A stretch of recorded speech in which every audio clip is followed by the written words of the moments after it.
Hey, Pat here from Dead Things. Just sitting here and grooving to some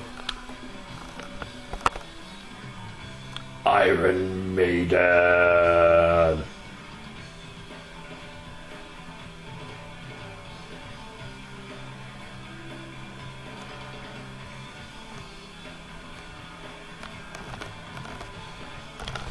This is that Flight 666 documentary that was done on them. Same guy who did Metal: A Headbanger's Journey. Anyways, I just wanted to show you kind of what I have been working on. I'd sent Dionysia 12, Christy, a email asking her how she did her facade. And there's not a lot of information out there on facades on the on YouTube, and very, very little stuff that's on the forums. A couple of things. There's a couple of people who've done them.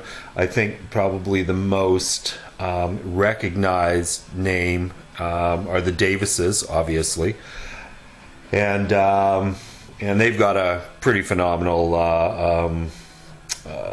facade that they've done.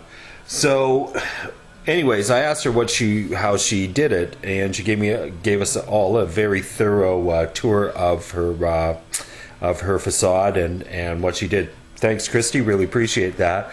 And it's kind of inspired me to go ahead and kind of do my own thing here with it. So I just want to show you kind of what I've got going so far. And here it is.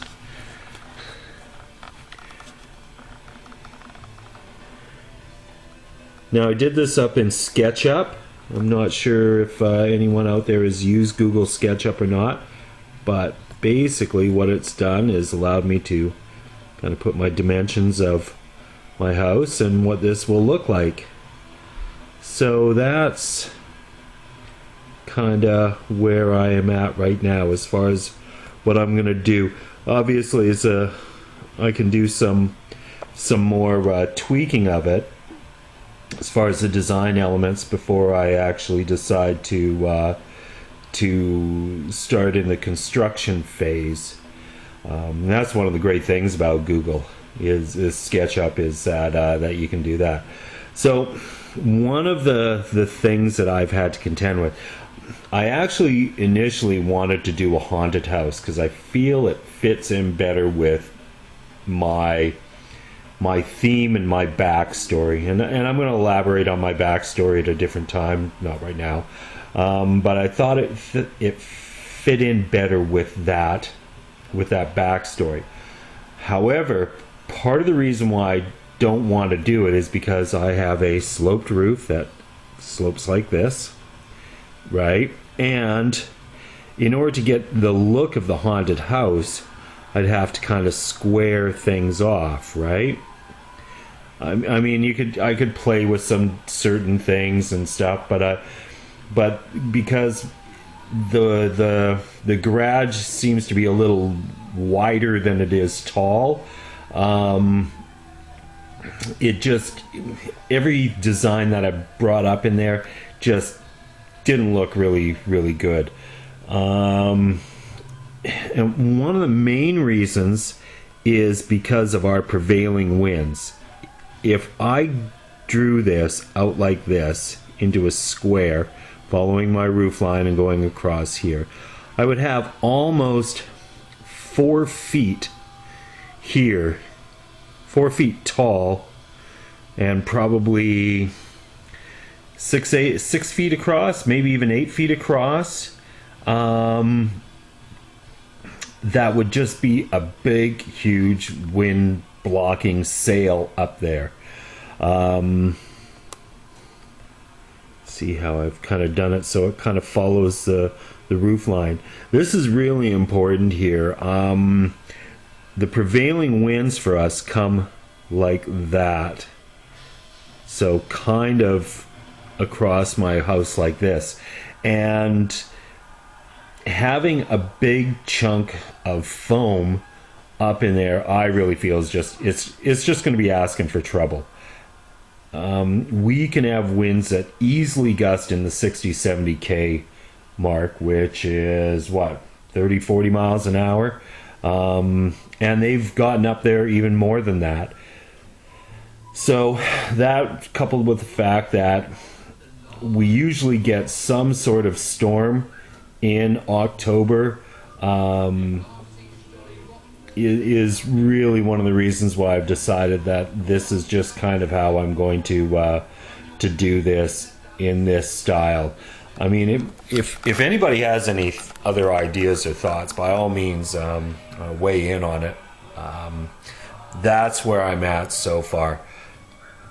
It's going to be made out of 1-inch beadboard. Again, after talking to, I sent an email to the Davises, and Jeff got back to me.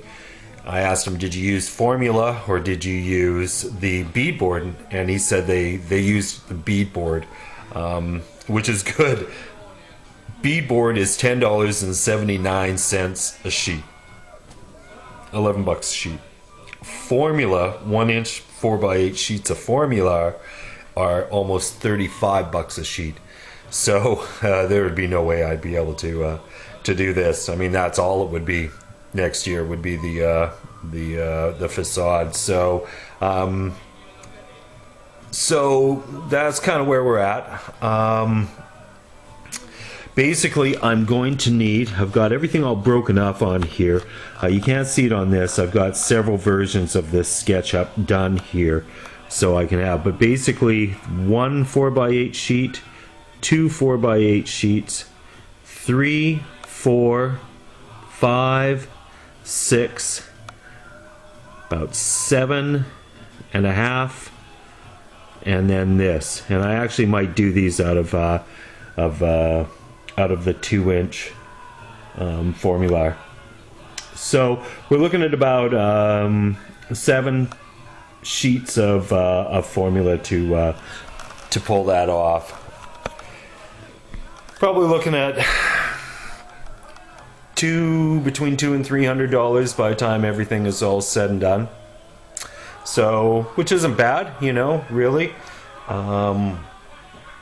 It'll be one interesting prop, that's for sure. So the other thing I've been thinking of is how does this all really affect my my neighbors, right?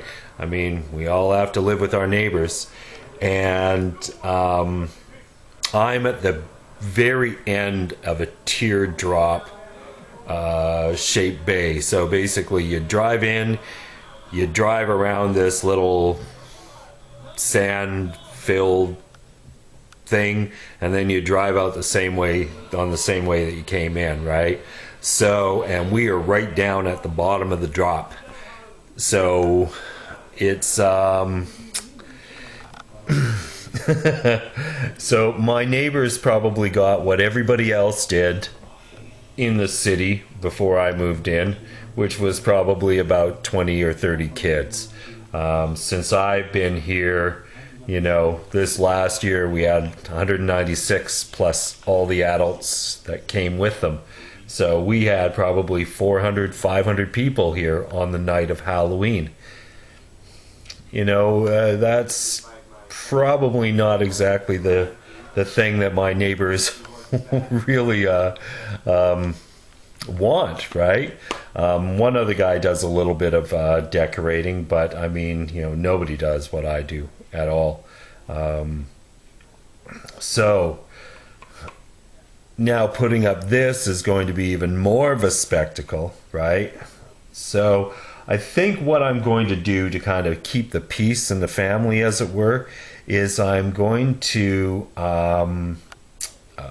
post very prominently in the yard or off to the side of the yard that this year we're going to be asking for donations. There's a couple of things we're going to do, and I haven't discussed it yet with the one principal involved, but of course, you know, one of the best ones to do is a food bank. It's very simple. You know, bring a canned or packaged item and throw it in. So we're going to be saying we will be collecting for the food bank.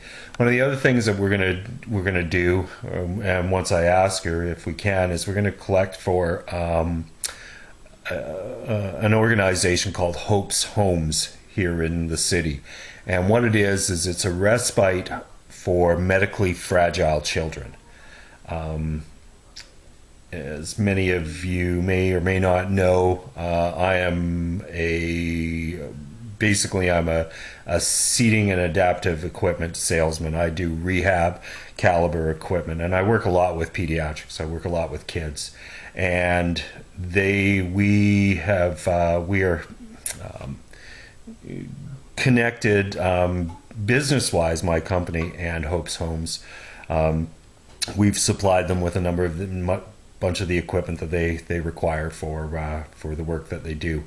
And so what we're thinking is that I will ask Sam and see what they have to say, and I'm sure they'll be into it, that we collect money for them as well.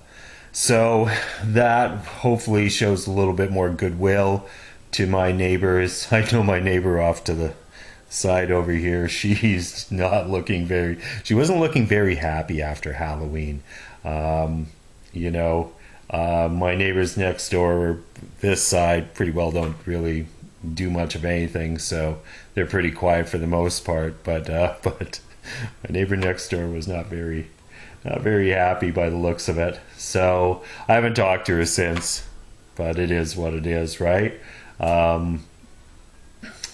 So that's kind of one of the goodwill things that I'm thinking of doing for that. So anyways, I just wanted to do some quick shout outs. I've got a bunch of new subscribers.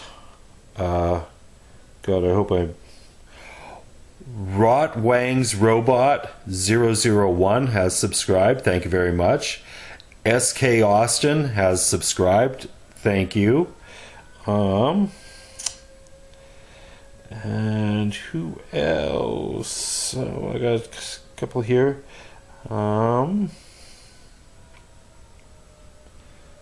Sorry, I should have had this. Niles White Witch Ghost has subscribed. And